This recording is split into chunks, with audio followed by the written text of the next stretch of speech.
Welcome to Get Serious. Excited to be back here today. Should notice a improvement in the audio quality as well. Been upgrading our podcasting setup, so eager to hear how this sounds even after this, and you can give me some feedback accordingly. And today I wanted to dive back into more Hormozi live event takeaways. We are nearly wrapped up with these. I was just reading over before this some critical notes that are already spinning my mind again on how key the takeaways are for my own business, and I've already been trying to implement some of them. So I want to share more with you here. Again, these are from the one-day live event I went out to for the $100 million money model launch affiliate event that I won a spot at. With Alex Hormozi and his team after his book launch, and it was structured with fireside chats and open audience Q&A afterwards. So it was 13 straight hours with Alex Hormozi. What more could you possibly ask for as an entrepreneur here? So diving back into where we left off, one thing Alex noted is just, when you're trying to search for absolute truth in pulling out the signal from the noise with how much data there is available within our businesses and figuring out what to double down on, is that so much of superstition just comes from fast feedback loops. A couple examples. I mean, an easy one would be like a sports analogy, right? Where, maybe a basketball player, they wore a different color shoe and they scored 30 points that night, and they're like, okay, well, if I wear the orange shoes, I'm just gonna be playing better, because that feedback loop is super quick, right? Your mind starts to search for, why did something go well here or potentially not well? Yeah, do the flip side. They foul out of the game wearing a different color shoes, and they like attribute it to that. So what can we do as business owners when it comes to this? Is again trying to separate out that signal can be so difficult, especially in an industry like land or real estate in general. The lead times can be so long to figure out, what something that you might have done months ago is actually going to pay off. Even in land where technically the full sales cycles can be a bit faster than any type of real estate. Usually it's on the order of months, especially when you account for, when did your first lead come in to when you were able to make an offer or actually purchase a property. And you might think, oh, it's really going to do well. Sometimes you're right, sometimes you're not. Other things can change. And then, until you fully realize an outcome on a particular deal, again, it could be 90 days, 180 days, a year, longer than that potentially. And so, trying to figure out how to separate, superstition from what's the real data can be difficult sometimes, because it's like, maybe you get a sales lead in when, again, you wore a certain shirt or you use a certain phrasing when you spoke to your team that morning. So like that starts to introduce some superstition or like some, hocus pocus magic for why a certain result came in, when in reality it was just, a decision that you had really made 6 months ago by just happening to be in the right place at the right time, by calling back a certain lead and making the correct offer and so forth. So, it's much harder for human minds to actually connect what were the concrete pieces of data that actually led to the results that we're getting versus something that is just easier to grasp in the here and now. So easy to say that right now. It's really difficult to avoid that, even when you actually know the reality.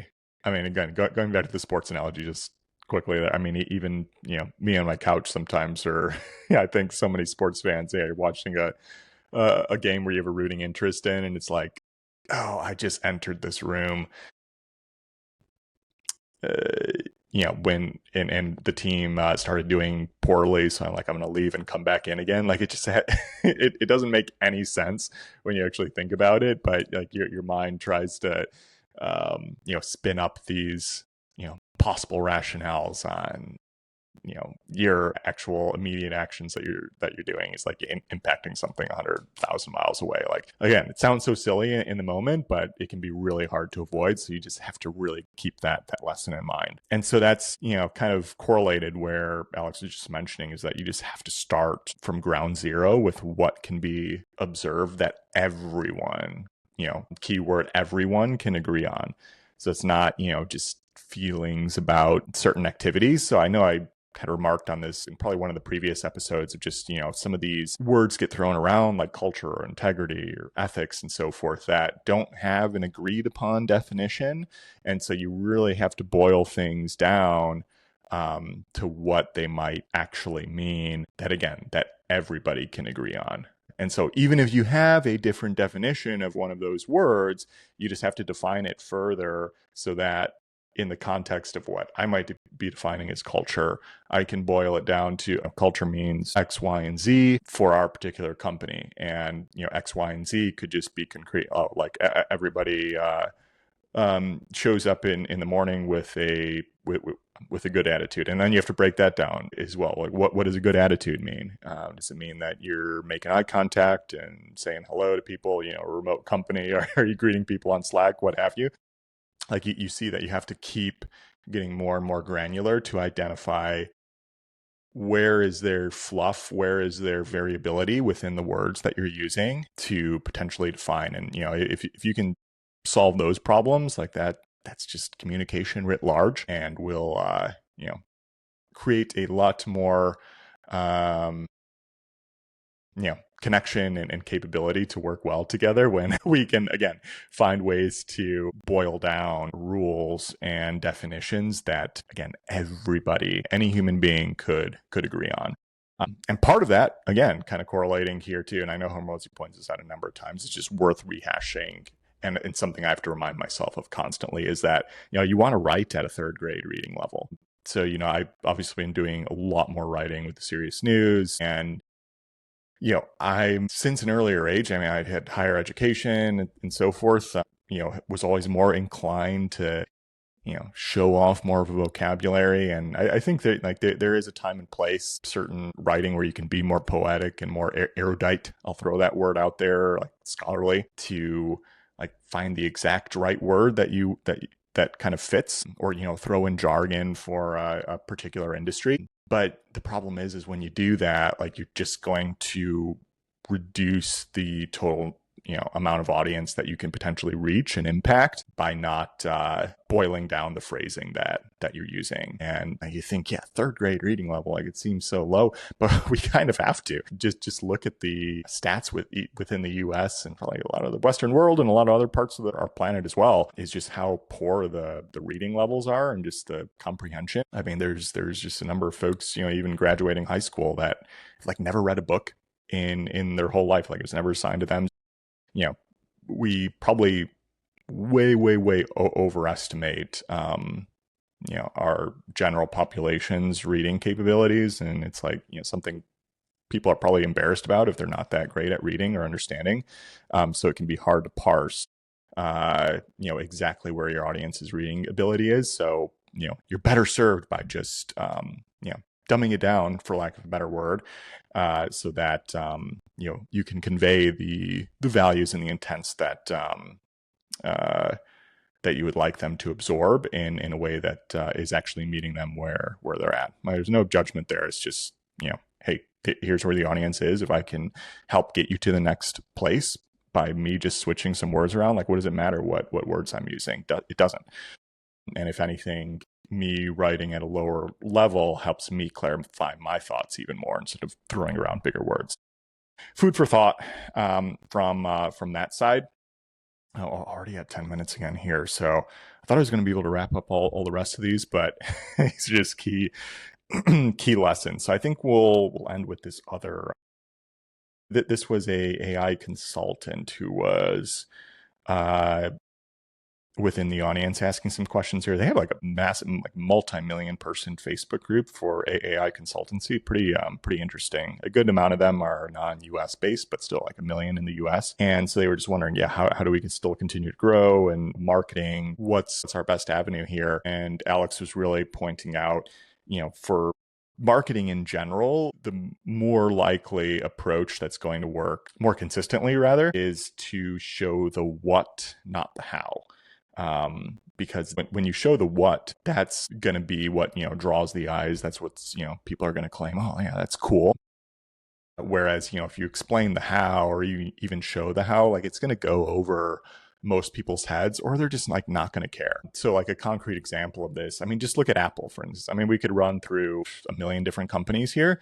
But when Apple shows, one of the best marketing companies in the history of the world, right? When they show their AirPods, for instance, like, they can reveal some of the technical specs of, here's where the microphone is positioned to, eliminate the background audio and so forth. But even as I mentioned that, like, I've probably looked at that once, but it's filtered out of my brain. So like, I couldn't explain it to you more than that, because the actual engineering just doesn't actually matter to my day to day. But I know that it can do it, and that, like, the fact that it can do that is pretty cool. So like, it's showing me the what. If I wear these AirPods, like, I'm it's going to filter out a ton of background noise, so I can also keep my volume lower, and also protect my ears, for instance. Like, that's a really cool feature, but I don't actually need to know how that works.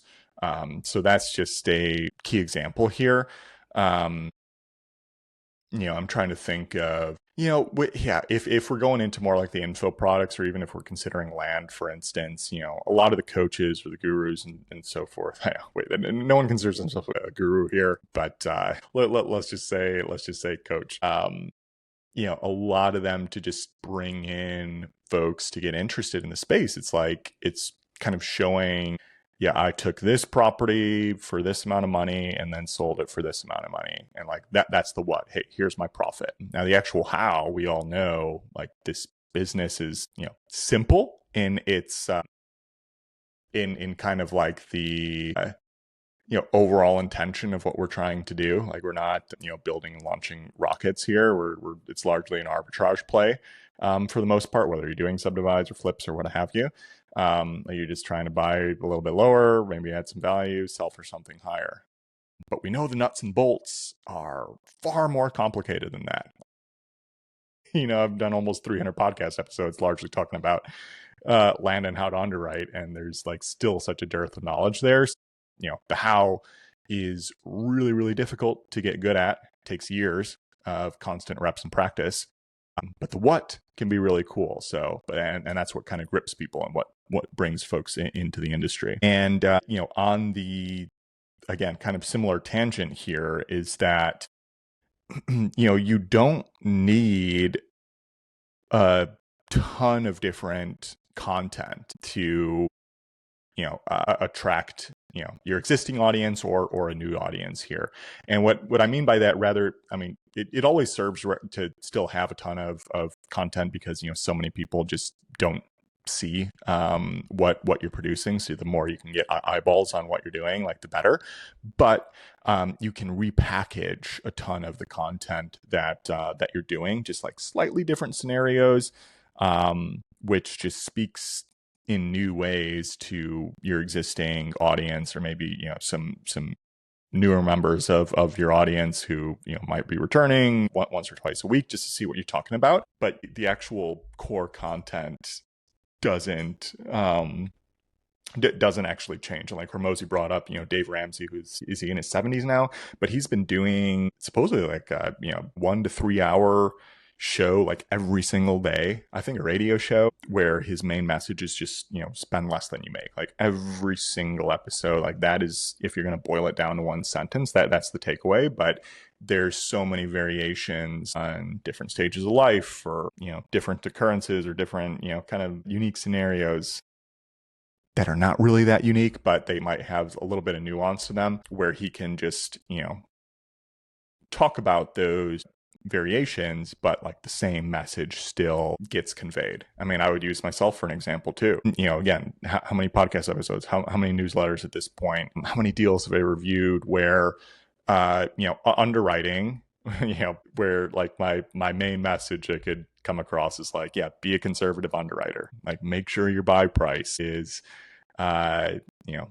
ideally half of what the conservative exit would be on the market. Pretty much everything I say is just like going to boil that down to protect your downside again and again and again. Now, so much nuance into that. How do you achieve that when you're dealing with flood zone, wetlands, and terrain issues, and street access, and take it from a entitlement perspective or subdivide or, different type of states. All of that can throw in variation, but that core message is the same. So it's repackage again and again and again, and it helps reinforce the lessons back to myself too. So it's just a flywheel that helps us all internally and externally here. So I think that's just something to keep in mind for your own purposes too. I mean, you can use this for your own internal team building and so forth like that. That's how you beat culture into a team, into yourself is, might not be the exact same message, convey the exact same way every single day, but just, the same message repackaged again and again and again, or different, behaviors that convey that same message too, which is, an important nuance. So that is, I think, where we'll end again today here. So yeah, we're truly almost getting to the end here, but each time I return to this, it's like, yep, there's just so much good content and applicable ways to utilize within your own business here. So hopefully this one helps again at seriousland.capital for any of your funding needs, and Land Daily Diligence Facebook group for review of your land deal. Subscribe and share, everybody. Take care. Talk to you next time. Bye.